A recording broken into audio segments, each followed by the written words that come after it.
파이널 MVP에 지나치게 집착하는 사람들이 있는데 사실 그렇게까지 중요한 상은 아니다. 파이널 MVP는 11명의 미디어 전문가로 구성된 패널이 아주 작은 표본의 경기를 보고 투표를 해서 주는 상일 뿐이다. 11명의 심사위원회는 ESPN 해설자인 도리스 버크도 있다. 파이널 MVP는 1969년까지는 존재하지도 않았다.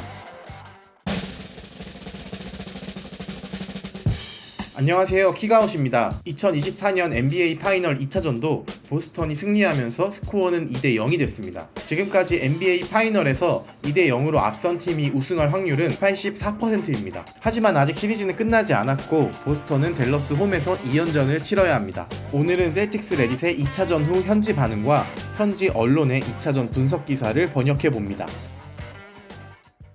첫 번째는 셀틱스 레딧의 2차전 포스트게임 스레드입니다. 먼저 셀틱스 레딧 유저들은 슛감이 좋지 않아도 승리했다는 점에 대해서 이야기합니다. 3점 슛이 주 무기인 셀틱스는 2차전에서 그리 슛감이 좋지 않았습니다. 총 84개의 야투 중에서 3점 슛은 39개였는데 단 10개밖에 넣지 못했거든요. 이는 4개 던져서 1개골로 넣은 셈입니다. 한 포제선당 기대 득점이 1점도 안 되는 거죠. 물론 댈러스의 3점 성공률도 23.1%로 낮긴 했지만 댈러스는 보스턴 대비 13개 적게 3점슛을 시도했다는 점에서 차이가 있습니다. 이렇게 좋지 않은 슛감에도 승리한 것에 대해 한 팬은 우리 팀 슛감이 이렇게나 나빴는데 이겼다는 것은 좋은 사인이다 라고 말합니다. 다른 팬은 이에 동조하면서 3점슛이 그렇게나 형편없었는데 상대팀을 봉쇄해서 페인트존 득점을 챙기는 걸 셀틱스만큼 잘할 수 있는 팀도 얼마 없다고 말합니다. 이에 대해 팬들은 뛰어난 수비가 승리의 열쇠였다는 점을 강조합니다. 한 팬은 난 45년 동안 농구를 봐왔는데 보스턴의 수비력은 내가 본 최고의 팀 수비 중 하나다 라고 말합니다. 또 다른 팬은 현존하는 팀 중 셀틱스의 수비력은 탑3에 든다. 각종 통계와 두 눈으로 직접 본 것을 토대로 보면 역대 탑10에 들 수 있을 것 같다고 말합니다. 제이슨 키드의 심리전에 대한 셀틱스 선수단의 대처에 대해서도 의견을 주고받고 있습니다. 현지에서는 키드 감독이 셀틱스 최고의 선수는 제일런 브라운이라고 칭한 건 일종의 심리전이다 라고 말합니다. 발언 이후에 테이텀에게 계속 더블팀을 붙이면서 너가 최고임을 증명해봐 라고 테이텀의 심리를 자극했기 때문이죠. 하지만 테이텀은 도발에 넘어가지 않고 패스로 경기를 풀어가면서 12개의 어시스트를 기록합니다. 관련해서 한 팬은 테이텀이 키드의 심리전에 휘말리지 않고 오히려 키드보다 더 뛰어난 수준의 패스 플레이로 경기를 풀어간 것은 그가 키드보다 높은 레벨의 슈퍼스타라는 뜻이다 라고 말합니다. 다른 팬도 테이텀은 키드의 미끼를 물지 않고 오히려 론도처럼 플레이해서 승리를 따냈다 라고 말합니다.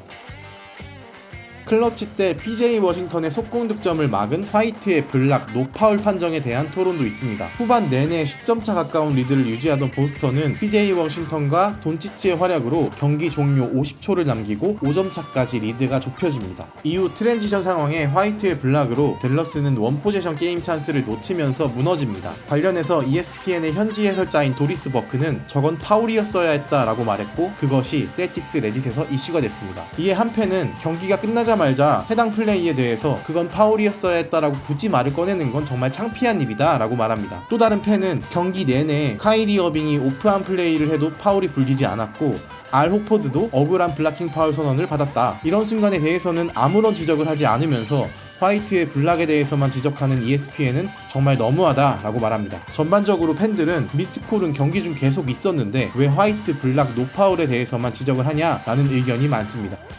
테이텀의 저조한 야투율과 1옵션 논란에 대한 의견도 있습니다. 테이텀의 1옵션답지 않은 활약은 2차전까지 이어졌습니다. 테이텀은 셀틱스에서 가장 많은 22개의 야투를 던졌지만 단 6개밖에 성공시키지 못했습니다. 총 득점은 18점으로 주루의 26점, 브라운의 21점 대비 낮습니다. 이에 대해 한 팬은 셀틱스를 싫어하는 사람들은 테이텀이 비효율적이라고 헐뜯을 테지만 난 여기서 승리의 기쁨을 만끽할 것이다 라고 말합니다. 다른 팬은 이에 동조하면서 테이텀의 득점력과 상관없이 테이텀이 없으면 우리는 파이널에서 2승을 못했을 거다 라고 말합니다. 또 다른 팬은 테이텀은 공을 잘 돌리고 엘리트 수비수로서 활약하고 있다. 슛이 들어가지 않아도 효과적인 플레이를 하고 있다 라고 말합니다. 이어서 다른 팬도 테이텀은 보드 장악력도 좋다. 트리플 더블에 리바운드 개수 1개가 부족한 활약이다. 파이널에서 중요한 3점이나 스코어를 뒤집는 슬램덩크를 보고 싶기도 하지만 핵심적인 톱니바퀴 홈런키가 되어서 댈러스를 무너뜨리는 것만으로도 그는 특별하다라고 말합니다. 또 다른 팬은 테이텀은 대부분의 드라이브에서 더블팀, 트리플팀, 쿼드러블팀 수비를 당한다. 그런 상황에서 테이텀이 득점에 성공한다면 놀랍겠지만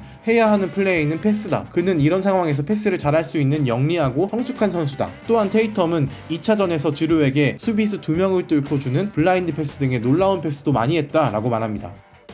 두 번째는 1981년 파이널과 파이널 MVP에 대한 레딧입니다. 1981년 NBA 파이널에서 레리 버드는 6차전까지 20득점을 넘은 경기가 한 번도 없었습니다. 그의 파이널 평균 득점은 15점이었고 야투율은 40%에 불과했습니다. 하지만 버드는 리바운드와 어시스트로 팀을 이끌었습니다. 상대팀은 그에게 트랩 수비를 가했고 버드는 시리즈 내내 맥스웰에게 패스를 건넸습니다. 이에 대해 사람들이 기억하는 건 레리 버드가 팀을 우승으로 이끌었다는 사실뿐입니다. 그리고 그 사실이 가장 중요합니다. 이번 플레이오프에서 셀틱스는 경기를 이길수록 계속해서 여론과 언론의 질타를 받고 있습니다. 바로 테이텀의 1옵션 논란입니다. 파이널까지 이르면서는 테이텀은 파이널 MVP를 받을 가치가 없고 그렇다면 테이텀이 승리를 이끈 것이라고 말할 수 없다고도 말하죠. 이에 대해 한 팬은 위처럼 1981년 NBA 파이널 우승을 차지한 셀틱스와 레리 버드를 예로 듭니다. 관련해서 다른 팬은 파이널 MVP에 지나치게 집착하는 사람들이 있는데 사실 그렇게까지 중요한 사항은 아니다. 파이널 MVP는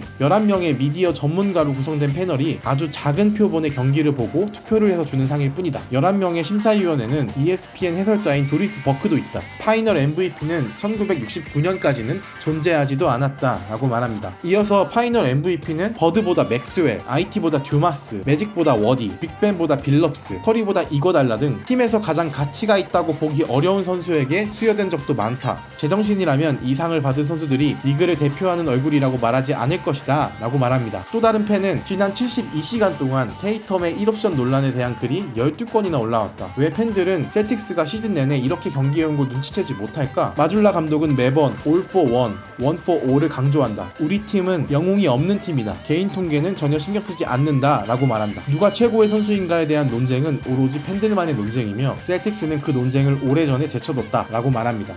세 가지 관찰, 보스턴 선발의 균형 잡힌 공격으로 2차전을 따내다. 마지막은 셀틱스 와이어에 올라온 파이널 2차전 분석 기사입니다. 이 글을 쓴 어스틴 크렐은 97.3 ESPN에서 주로 식서스 관련 기사를 쓰는데 셀틱스 와이어에서도 셀틱스에 대한 다양한 글을 쓰고 있습니다. 이번 글은 어스틴 크렐이 2차전을 보면서 발견한 세 가지 포인트에 대해서 이야기합니다. 첫 번째, 2차전 돈치치에게 보스턴 수비 전략은 통하지 않았다. 셀틱스는 기본적으로 스위치를 통한 1대1 수비를 선호하는 팀입니다. 1차전에서는 이러한 수비 전략이 잘 먹혔습니다. 1차전 전반까지 돈치치 어빙의 득점 합계는 23점에 불과했거든요. 문제는 2차전이었습니다. 2차전은 1차전보다 훨씬 접전이었고 돈치치는 스위치를 통한 1대1 수비를 고수하는 보스턴을 상대로 가히 절대적인 지배력을 보였습니다. 2차전 전반 내내 난이도 높은 점퍼를 연달아 꽂았고 신체적 차이와 높은 릴리즈를 통한 페이더웨이를 계속 성공시켰습니다. 2차전 전반 내내 돈치치의 놀라운 활약에도 보스턴은 수비 전술을 특별히 수정하지 않았고 돈치치는 전반에만 13개의 슛을 던져서 23득점을 기록합니다. 셀틱스는 1차전과 같은 방식으로 보스턴을 수비했는데 돈치치는 1차전의 무기력한 모습을 벗어나서 놀라운 활약을 한 겁니다.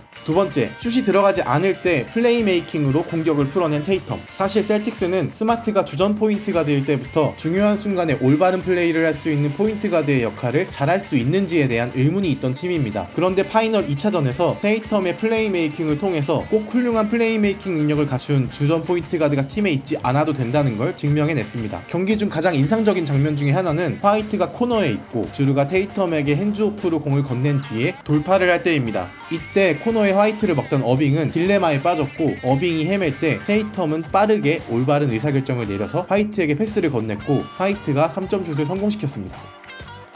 어빙의 실수는 여기서 그치지 않습니다. 다른 포지션에서는 지나치게 슈터에 붙어서 주루가 림 근처로 들어가는 걸 그대로 보고만 있다가 주루가 테이텀의 패스를 받아서 쉬운 득점을 올리기도 했습니다.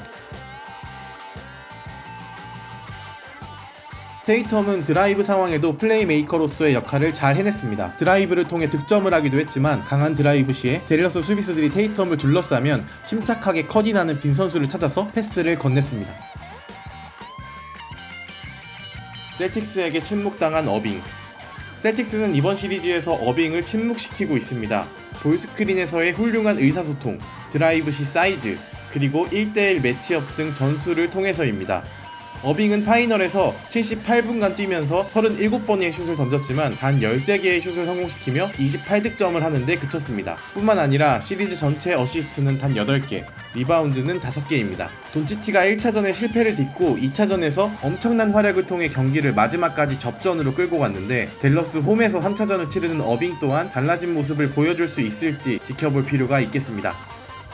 지금까지 보스턴 셀틱스를 중심으로 NBA 현지 웹진 소식을 전하는 킥아웃이었습니다.